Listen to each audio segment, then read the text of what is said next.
est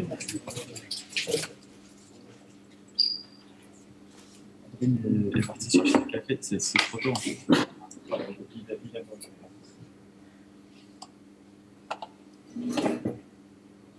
So how's it going? How are the views and everything? Are people participating?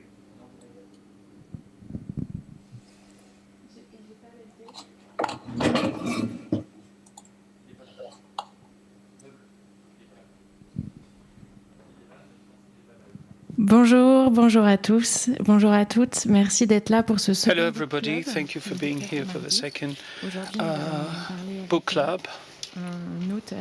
And today we will speak about an author and an activist called Andri Snær Magnason. And we will speak about this book on time and water that has just been published in French.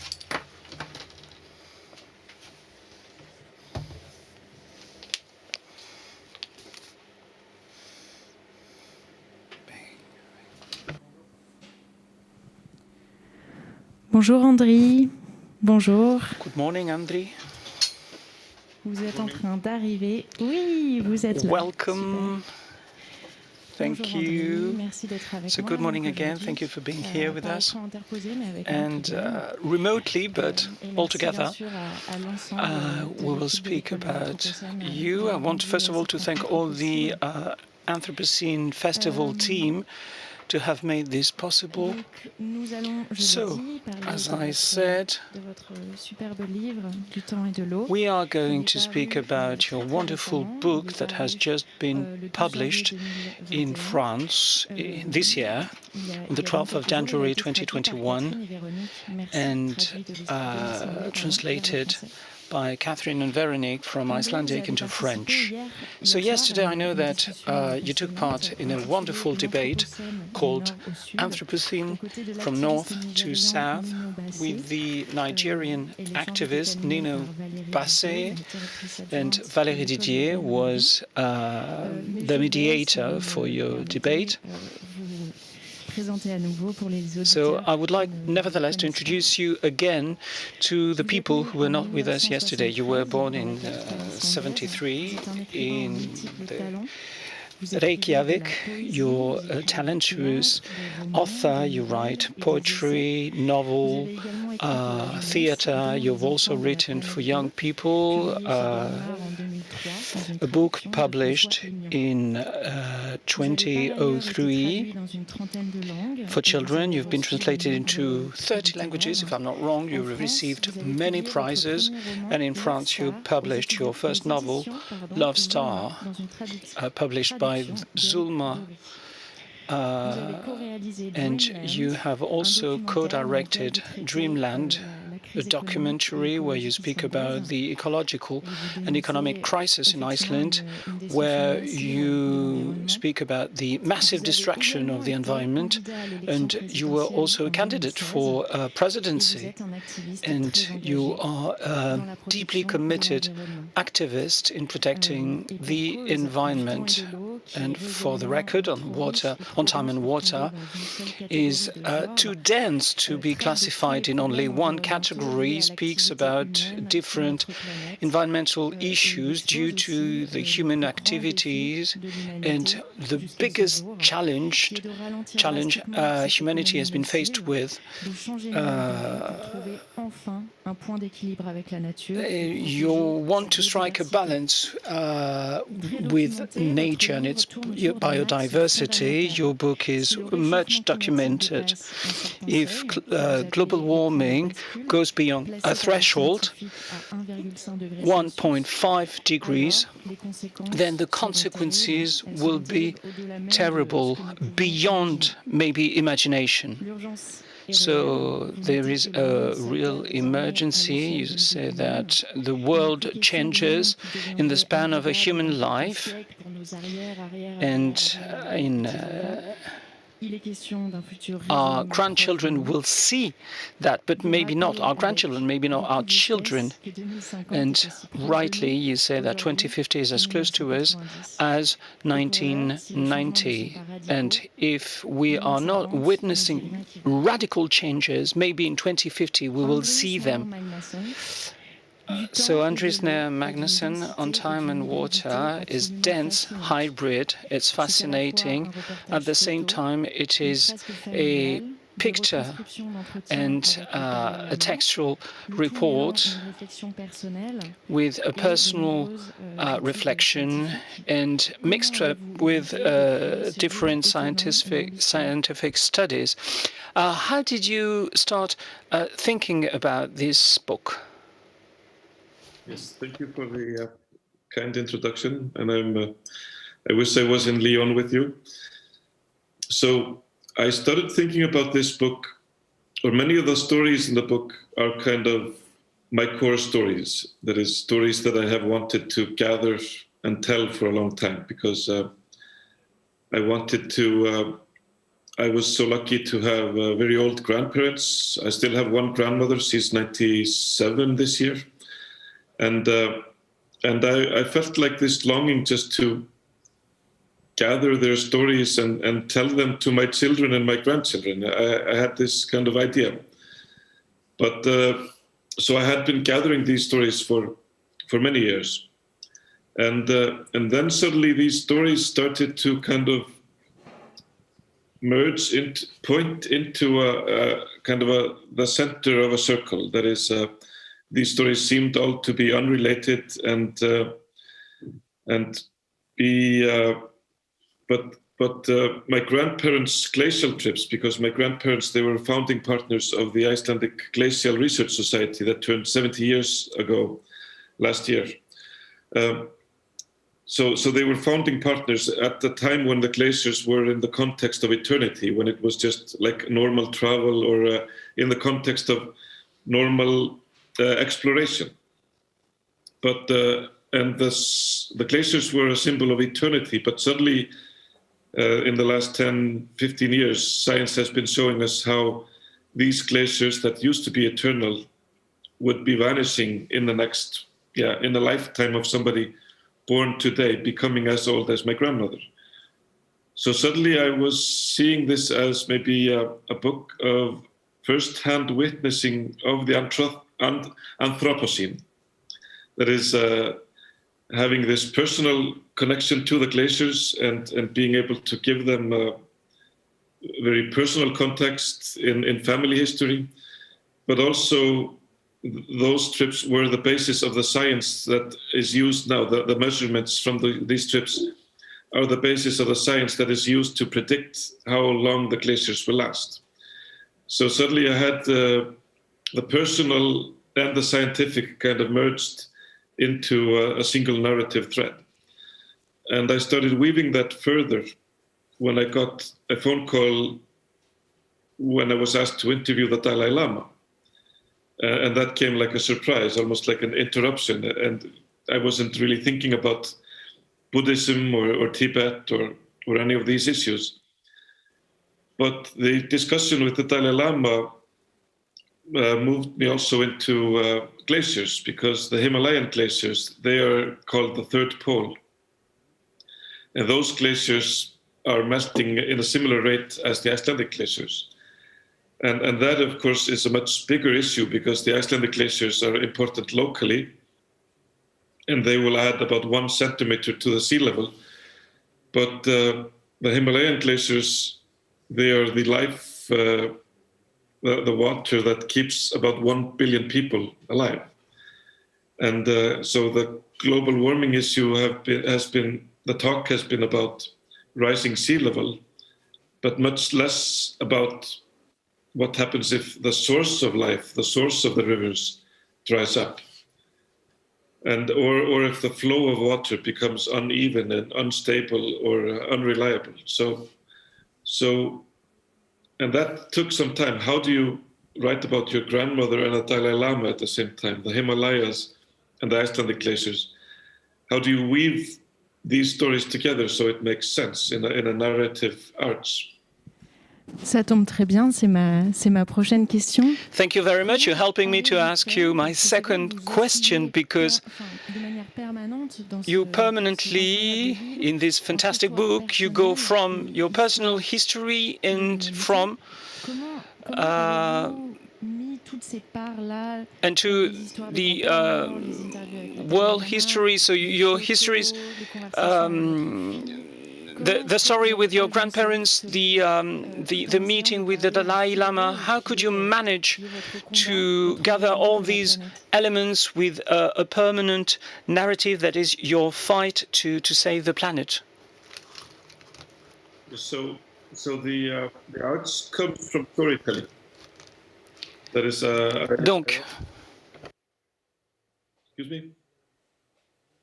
Yeah. So the arts comes from storytelling. So I start telling these stories in lectures. I meet lots of students, often also foreign students that have been coming to Iceland, and I've had lectures in Harvard and interdisciplinary discussions, maybe with scientists. And after a few years, I found out that I could tell all these stories within like a 1-hour lecture. That they started to make sense. I could weave them together. So one story would fold into the other, that would fold into the other, and in the end, they would all connect. So I've always been fond of like complex storytelling, or not too complex, but storytelling that weaves together very unrelated things. So I'm more inspired not by global warming literature, but more like literature like Rebecca Solnit, Sven Lindqvist, Umberto Eco, writers that can take theory and personal and global and make a single arts out of it. So somebody told me, you have to concentrate. You can't make a book out of this. You have to, you can't put your grandmother and the Dalai Lama and glaciers in a single book. So that's why I decided to add crocodiles to the book, because my uncle was one of the greatest crocodile experts in the world. And actually that became the key to kind of locking all the stories together, because and then I also went into mythology, because like I was talking about yesterday, how do you talk about something that is bigger than language? How can you explain that something is enormous to the 12th degree? And one way to do that is by using mythology. And actually science has been using mythology all the time to explain things. Like just a few years ago, we found the Higgs boson called the God particle. So weaving metaphor and science is also something that we need to do to kind of get our mind around new findings. Exactement, et c'est vrai que la mythologie. Definitely, and mythology and the way you use languages are very important elements in your book. We'll go back to that later. Can you tell us more about the title? I think it's an Icelandic poet that inspired you, this title. Yes, actually it's almost stolen, the title, or not completely stolen. It's a very strong reference to one of the first modernistic poems in Icelandic literary history, called Tíminn og vatnið, or Time and Water. And I think when he was writing that poem, it was in a very abstract kind of modernistic sense of using language and poetry, and a very mystical and dark. And I thought it was kind of an interesting theme to take that abstract myth, or that abstract approach to poetry and language, and do it in a very concrete way. That is, my book is about time and water, and there's nothing hidden about that. So. And I think poetry also is one of the keys to kind of bringing science closer to our hearts. And so it's also kind of a statement that it's about science, but it's also where science meets poetry and language. Absolument. Vous dites que vous êtes Definitely. You said that you have worked with specialists, scientists, in order to write this book. How could you manage to comprehend all these scientific elements and produce a book that is readable by anyone? Yes, thank you. Well, that was the big task actually, because I had to understand glacial science, and I had to understand ocean science, how ocean acidification is taking place. I had to understand the fundamentals of global warming, but then I had to understand it to be able to explain it in as a simple way that I could. So, and I was studying, when I was in college, I studied math and physics, and I was always very fond of how a scientist finds an equation, like E is mc in the second degree, and I saw that how they do that is in a very similar way as you make poetry. That is, you first have lots of information, you have data, and you have the world, but then you just peel away the unnecessary facts, the things that are just making noise. And after you have peeled everything away and maybe even oversimplified, like in physics, they were always imagining an infinitely small ball in a vacuum to be able to find the most beautiful equation. They just had to strip everything away.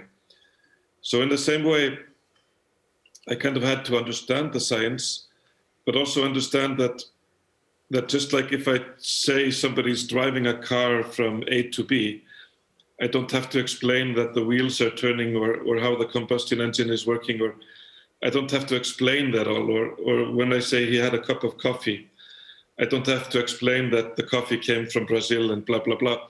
So I just had to find kind of enough science to fit into the flow and to really explain what was happening, but then have the confidence of skipping.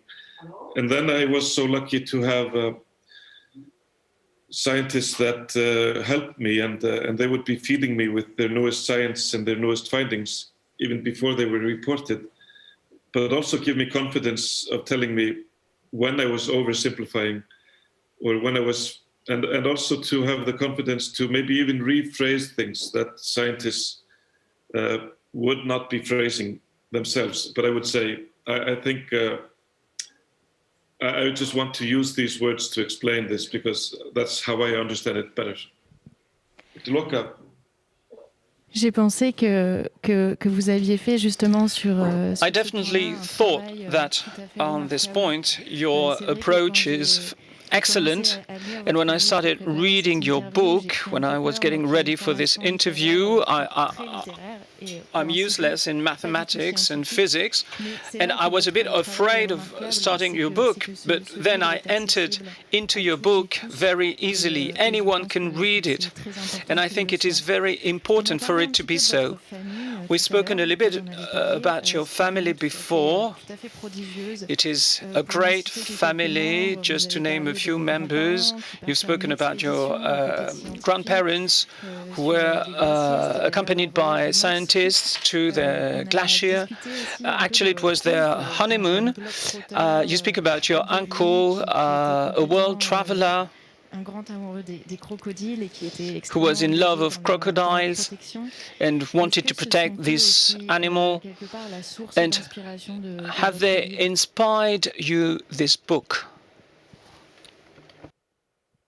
Yes, I think having role models that are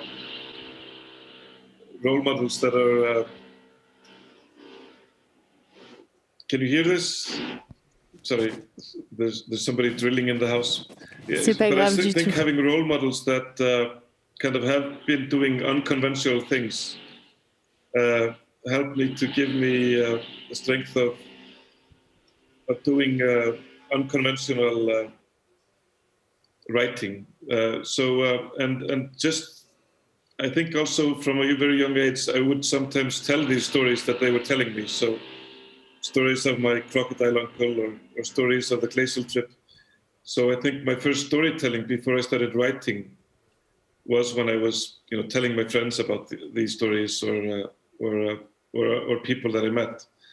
So it was, and I always thought that at some moment I would want to write these stories down. And then there are family members that are very great storytellers, and even though they have never published a book, but they would also teach me kind of the art of storytelling. D'ailleurs, vous dites aussi dans Du temps et de l'eau que nous avons de la chance.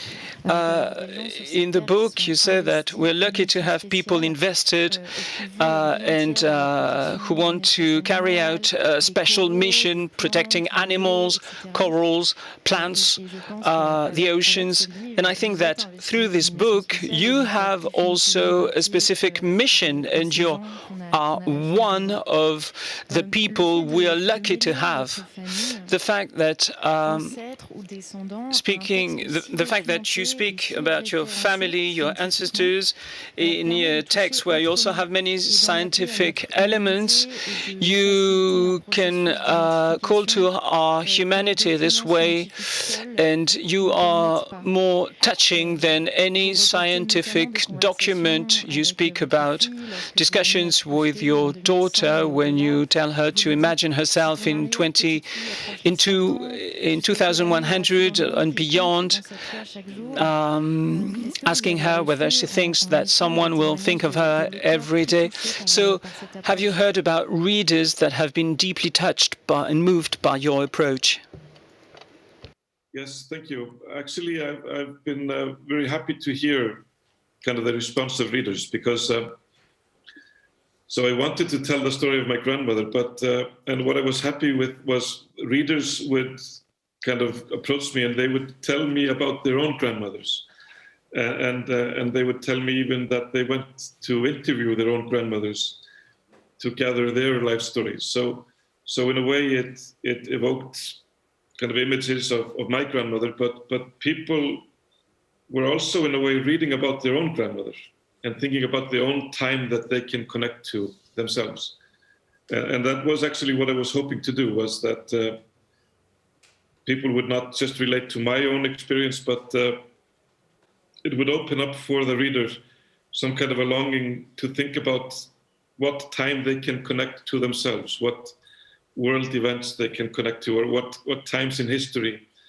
And then, of course, what influence they can have on our future history. Bien sûr. Pour ce qui est de... I definitely understand. Now, speaking about France, in order to get some feedback from French readers, maybe you'll have to wait for some time. Just let people read the 350 pages, very dense ones. I've been deeply moved, disturbed, I would say, by your book. Maybe now understand better the environmental challenges. But now I would like to speak about something else. Mythology is present in your book. When you speak about looking for your cow in Dumla, I don't know if I say it correctly, you speak about this unavoidable animal that is in the Scandinavian mythology, feeds the giant Ymir. And your investigation showed that there is Kamadhenu, an Indian cow, and 4 rivers flow out of her in India. So it's a kind of sister cow. Can you tell us more about her? Yes, so I think most people know some aspects of Nordic mythology. They know, and Marvel Comics has been using lots of the characters: Thor, Odin, Valhalla, Loki. So these characters have become kind of contemporary kind of cultural figures. But there's one bizarre myth that Marvel Comics has not used, which is the origin story, the beginning of the world that started with a frozen cow. And that myth never made any sense to me. It's too dark, too fuzzy, it sounds like a misunderstanding. It sounds like a whispering game that went wrong. Somebody told somebody how the world started, and 1,000 years later, it was a frozen cow in the beginning of time. But so I never took it quite seriously. And how can a cow be frozen? It doesn't make any sense. But then if you go to India, you have this sister cow, like you spoke of, Kamadhenu, which is this world cow. The symbol of Mother Earth is this world cow. And her foundations, her feet, are the Himalayan mountains. And then I thought, that's interesting. And if you go to Himalayan mountains, you will find this district called Humla, which is the same name as the Icelandic cow. And there you will go to Mount Kailas, which is the center of the universe, the throne of Shiva. And from there come the 4 rivers that nourish the world. And there's a glacier called Gomukh in the Himalayas, which means the mouth of the cow, which is one of the sources of the Ganga. And then I was like, of course, it was like a eureka moment. Of course, a glacier is a frozen cow. That is, and milky white water comes from these glaciers. And and the metaphor is perfect. That is the frozen cow that today is still feeding about 1 billion people in the Himalayas. And this water is better than water. It's full of silt, and it replenishes your fields if this water flows over your and replenishes your crop. It's the best fertilizer that you can get. So suddenly this metaphor comes to me, and I thought it was like a storytelling as a semi-theory, as a explanation, just to take your brain through different aspects. And one of the ways I thought of telling these global warming stories is it's easy just to take all the science and put that in some kind of a linear narrative thread. But if you want to take it through strange places in your brain, through your mystical part, because we are rational, but we can also be mystical at the same time. You can have a nuclear scientist that looks at his horoscope in the morning. It doesn't contradict each other, or he prays to God that his uncle will not get cancer or something. So you can be a scientist, but you can also be mystical. You can be an accountant, but you can also be very poetic. So we're made of all sorts of elements. So we are family, but we're also society, and we're also a global family. So I wanted to take the reader kind of through these elements, through the rational, and maybe suddenly he's in the abyss of the mystical, and then suddenly I meet a scientist, but I also meet the Dalai Lama.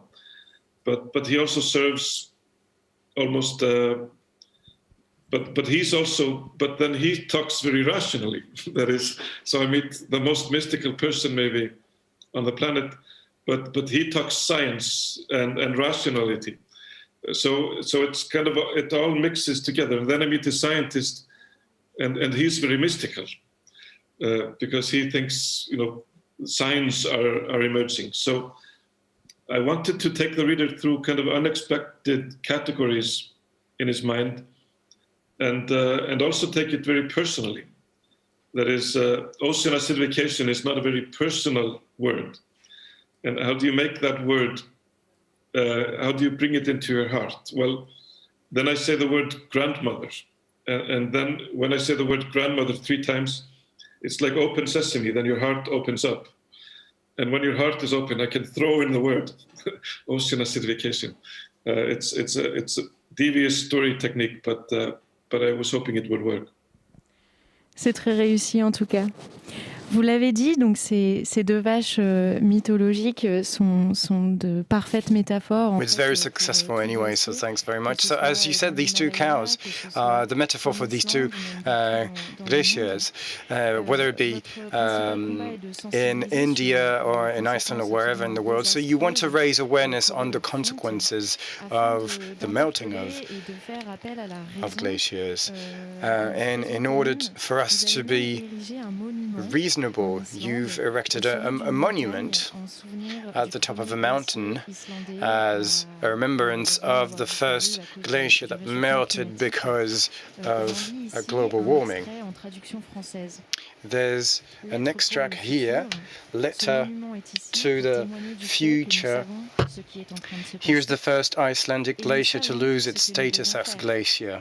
And we know what we need to do. You will only be aware if we haven't done anything and what needs to be done. So learning from the past, Andri, is absolutely crucial in your approach as an activist and a writer. Do you think that we should learn from the future in order to take responsibility and not to get stuck and unable to act exactly as you invite your daughter to do when she should calculate the age of her granddaughter? Yes, I think it's more vital than ever to install in our minds and in our culture long-term thinking. And there's quite a lot of writing about it now, how important it is for us to connect to dates like 2100 in an intimate way. Maybe even reclaim it from sci-fi and bring it into policy and the everyday thinking of. And I'm a big fan of sci-fi. I've written sci-fi myself. But 2100 should also just be on our, city planners use it. But we should kind of apply everything that we're doing towards a date like that. And if what we're doing does not coincide with the quality of life or a sustainable planet at that time, then we should be responsible and change our actions. I think every generation wants to believe that they're making life better for the next generation. So we build a school because we believe this school will be used for 100 years. We build a hospital, we build roads or bridges because we want people to travel that bridge after 50 years. And I think everybody has always wanted to have good intentions against future generations and make life, society better. And we're in this intolerable situation where science has shown us that the foundations of our industries and our economies is not leading us in the right direction. And we're in this impossible dilemma of being kind of sarcastic against our jobs, against our living, because it's bad to have a worthless job or feeling you don't have a meaning in your job, but it's intolerable to have a negative meaning, that is knowing that your way of living, your habits is basically destructive.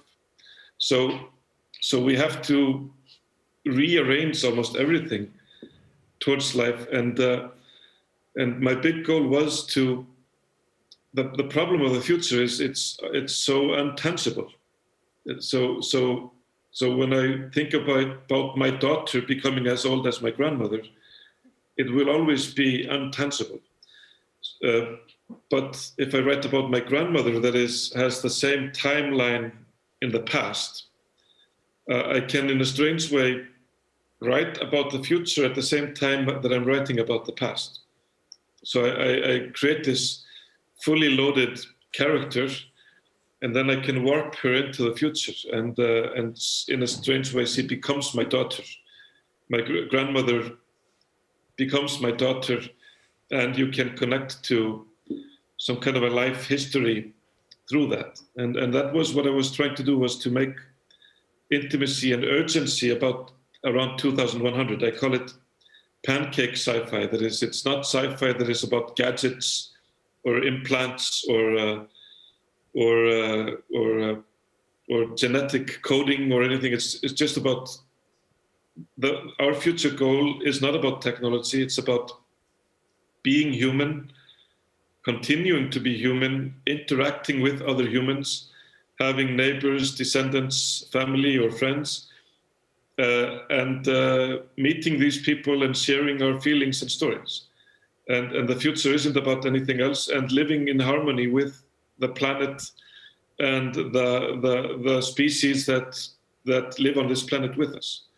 So I wanted to make like sci-fi that removes all technology, because it's all inferior. It doesn't matter that we're zooming, we're just telling stories and talking to each other, and that's what matters in the core. So that's what I wanted to do in the book, is to give people a feeling that 2120, 2130 is a date when somebody you will love the most in your life is still out there. Merci infiniment pour cette réponse très complète sur ce sujet. Well, thanks very much for this very comprehensive answer. I am becoming very excited and enthusiastic, and as we're getting to the point that struck me the most in your book. You've mentioned it last night. You've talked about language for this crisis. You've talked about, in your book, you define these environmental challenges are bound to another challenge, that is to name and word things. According to you, we don't have the capacity to name and word the things that are ahead of us if we don't change our relationship to the living. Not because we lack vocabulary, but because we lack what's meaningful. Because we have the words refugees and environmental refugees and climate refugees. And if scientists are warning us with more and more emergency in urgency in the way they speak, we still don't have the means to understand what it will be like. And you give the example of Hiroshima, and you said that before the disaster, we didn't know what it would be like. And with Time and Water and this hybrid book made of photographs, of narratives, of memories, and of many other things. Was it a way for you to beat around the bush, so to speak, if I may say, so in order for you to capture something that cannot be expressed? Yes, like I was talking about yesterday, the only metaphor that I could relate to was the black hole. The black hole has this infinite gravity and it draws in all light, so scientists can't really see the black hole. But the only way to kind of grasp the enormity of it is by looking at the periphery, looking at the neighboring stars. So one of the ways of talking about a black hole is looking at a black hole is by not looking at it. And so one of the ways of talking about this issue is in some way by not talking about it, or making the reader think you're not talking about it, but kind of traveling and traversing around this issue. And so you, in the end, you're starting to get a feeling of the boundaries in your heart or in your in the science or in your language. And one of the ways is also making people aware of the language and how important language is, and how paradigms change within maybe a lifetime, how long it can take for a word or a consensus to emerge. So instead of pretending to be really clever and using the word ocean acidification and making the reader feel inferior for not understanding the word, I help people by saying, you probably don't understand this word because the word just was out there before you, after you finished school even. The word was never mentioned probably in your school system. That is for people my age. And then it was almost never mentioned in the media until just a few years ago. So your understanding of the word, even though you pretend you understand the word, you probably don't understand it because it's not fully loaded. So you can see the word and you can pretend that you understand it, and you can pretend that you understand 8.1 of pH dropping to 7.7, but then I have to remind you, no, you don't understand it. Because if you really fully understood it, you would be emotional. You would have stress. You would be uneasy to read this word because it is so difficult. And if it's not difficult, that means actually you don't understand it. And even I don't understand it. Et au-delà des mots, and beyond words and their worth and what we understand through them, you also talk about storytelling in your book, and in the way we put words together so that they make sense. And you've also talked about a crucial point, is who owns the power, who holds the power of telling stories and of disseminating them. Do you think that the media is the place where there's a power struggle? Yes, there is a power struggle, and I actually think, like yesterday, we were talking about ecocide, which is a new term that is being coined and might become like a legal entity in the next decades. Because of course it takes some time. It took some time for genocide to become a word, and that became like a legal entity.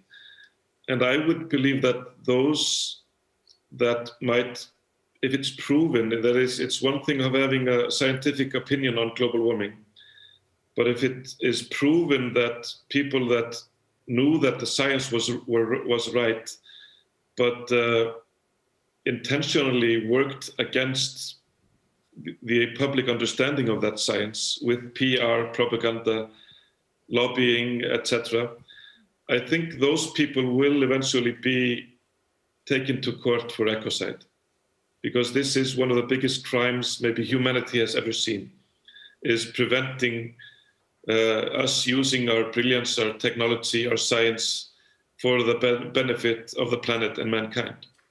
And saving energy or using alternative energy sources that do not harm the future. And I think these people might be brought to court, even in their 90s, like we saw with those that were working in Auschwitz and elsewhere, that if you find documents that they deliberately were misleading the public, deliberately corrupting politicians, these people, if anybody has committed ecocide, it would be these people. But it's also a difficult thing because also we as citizens, we have known this for some time. And we have maybe not been taking choices either accordingly to the best benefits, because we've been living in a legal framework that has allowed us to, given us permission for quite reckless behavior. So it's also an issue that is, we can point fingers at people, but in the end, we point fingers at ourselves. And that can be also very difficult to deal with. And that's why maybe many people are maybe even reluctant to participate in the debate, because if I fly to London for a football game, I'm not a hypocrite. But if I fly to talk about global warming, then I'm a hypocrite. So, or if I go to Benidorm to lie on the beach, I'm just going to Benidorm to lie on the beach. But if I'm going to Benidorm to talk about global warming, then I'm contradicting myself. And we don't want to contradict ourselves. And this kind of locks people into personal dilemmas. So maybe so many people just choose, I'm just going for the football game. and because then I'm free, that I don't have to live in this dilemma. Merci beaucoup. Andri, vous posez cette question intrigante dans Du temps et de l'eau. So you ask this question, are economic and political leaders, do they understand? Do they realize? I can't imagine they didn't go to school, they didn't listen to the lessons in history, geography. I sum it up. And it was a striking comment. And I would like to speak about Alessandro Pignocchi, a French researcher and a comic writer. A fantastic book he's written. I don't know if it's been translated into English. In this comic book, Alessandro Pignocchi says that our leaders definitely understand the situation of the planet and that they're jeopardizing the whole planet. But these are rich people that can be protected from some collapsing, and that's why they go on extracting resources from the earth, and no one can make them change. They're completely crazy. Alessandro Pignocchi, I say that they may be completely crazy. This is power, as cynical as it can be. What do you think of his opinion? Well, yeah, I've kind of avoided, because we live in democracies, and most of the richest nations are democracies, and we have to take responsibility for the leaders that we have and the people that rule us and the systems that we live in. So I've been kind of reluctant to saying somebody is crazy because it's on my behalf, and it's my responsibility to not live in a crazy system. So that's what I was trying to do in my book, is to bend, to sway things, do my kind of civil duty to put things into the right direction, or help people explain it. So in some ways, I think systems can change very slowly, but then there comes this tipping point, and a complete change comes. And I've of course been hoping for this complete change to have happened 10, 15, 20 years ago.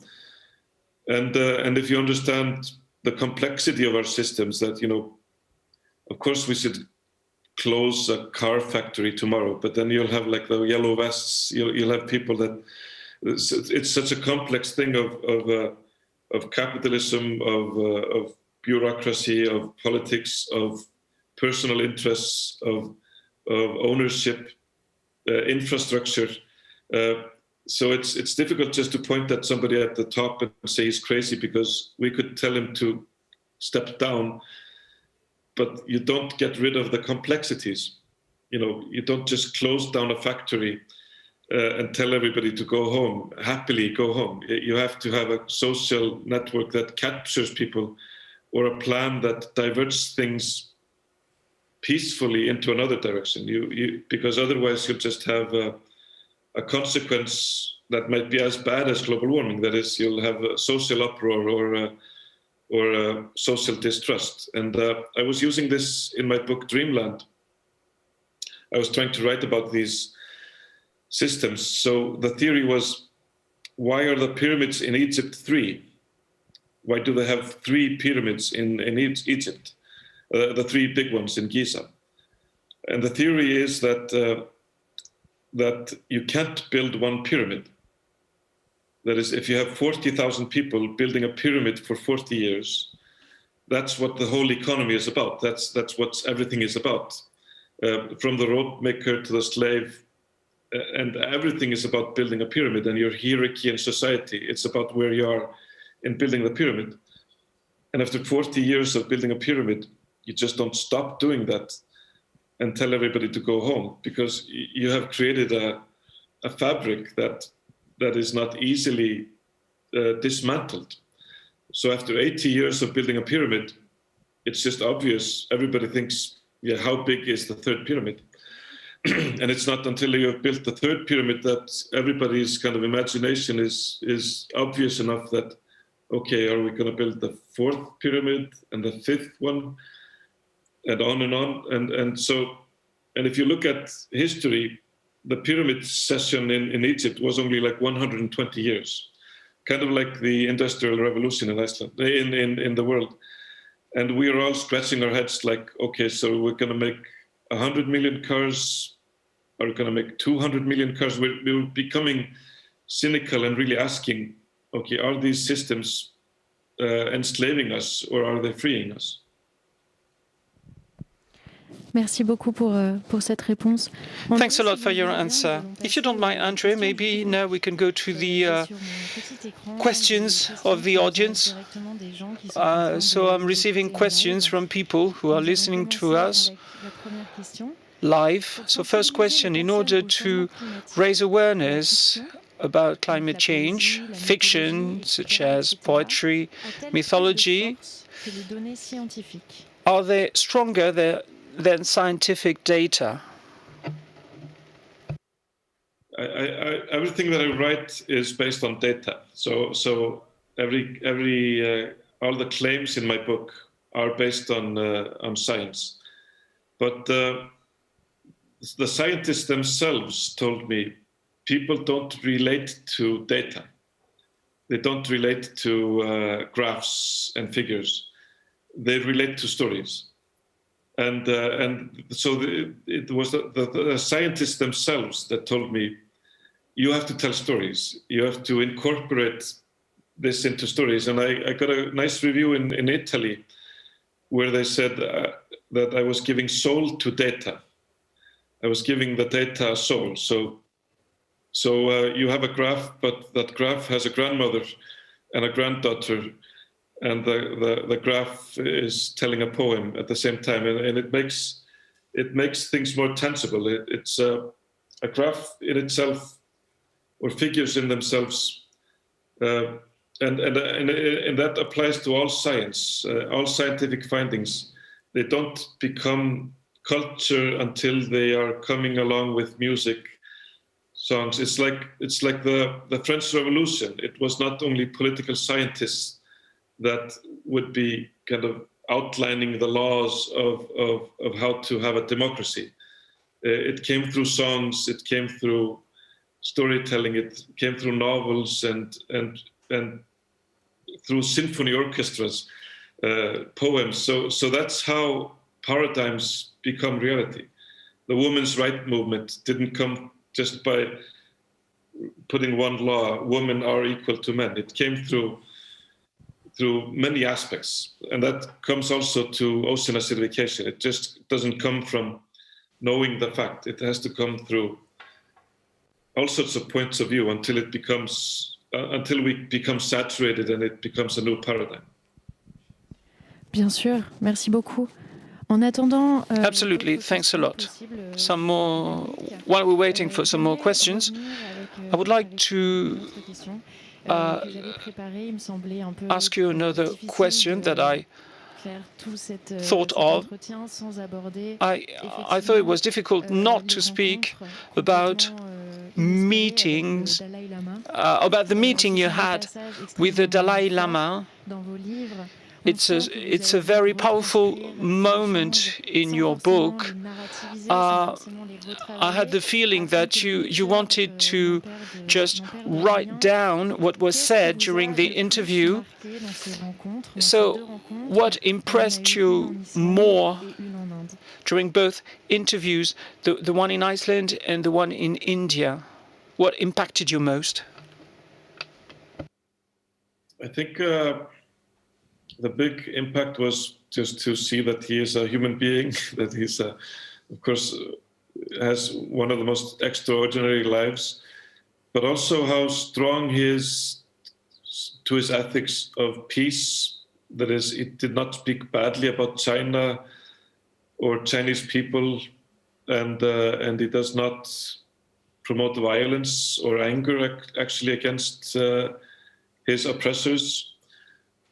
what kind of struck me most was also that I was talking to somebody that was telling me about his encounters with Mao, and I felt like I was having the most privileged history lesson that I could ever imagine. Like, imagine somebody, a holy man, telling you about Mao, and at that moment I felt like I needed like 8 PhD degrees to come up with the next question, because I felt like all the questions that I could ask about this situation, but also that he even should have self-interest about Tibet as his main issue, but in the bigger picture, Tibet is not very much if the global warming, if global warming continues as it's doing. So what we are faced with is like,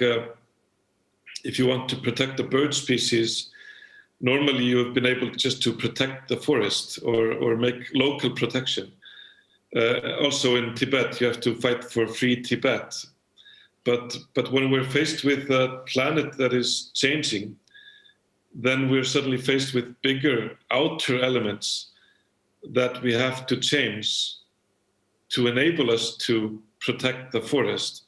We can't protect the forest if the seasons are changing or the temperature is rising. Then that forest will change despite our protection locally. Also Tibet, you can free Tibet, but if you have the glaciers melting and you have turmoil in the society of Asia, with all these nuclear nations, then that freedom might not be worth what it should be worth. Merci beaucoup. Nous allons enchaîner avec une... Thanks a lot for your answer. We've got a second question, and I think it'll be the last one, because we almost don't have time anymore for this interview. Young people today say that their parents were not responsible for the planet, so the parents' generation are guilty, although then we didn't speak about climate change. Yes, that is another question of blame, because we could say that they're guilty, but what then? What do you do with that? Are you going to punish them, or how do you work? It's almost like even the Second World War. Do you punish the next nation, or do you start cooperating with it after the war? Because we can have lots of conflict over this over the next decades, but we can also say that each generation has had its own struggles. If you look at and it's not simple within a society of who had the privilege, who had the possibility to change things, and also just the fact of living within a paradigm. It's very difficult for a normal person to step out of the system. So I would say that when I talk to young people, I tell them that they are not the unluckiest generation born on the planet. It was not easy to be born in Europe in 1940 or 1910 or 1870. So there's no generation has been without obstacles or a bigger task. And what we have, despite the mistakes, even so the technology that we have that did cause many of the problems, this same technology can also bring us tools to get us out of the problems. So what we are faced with in the next 30 years is changing almost all the systems. So if I talk to a young person and they ask me, what should I do? I tell them it doesn't matter if you go to fashion, farming, engineering, transport, entertainment, into food. It just doesn't matter into what field you go. You have to be a transforming engine in every single aspect, because we have to change the foundations of almost everything. And that is not essentially a negative thing to do. and they will not envy their parents for their lifestyle because the values will have changed. Just like we don't envy people that had slaves. We don't look at the south of America and say, "Oh, the good old days when you used to have a slave." It's just the paradigm shift.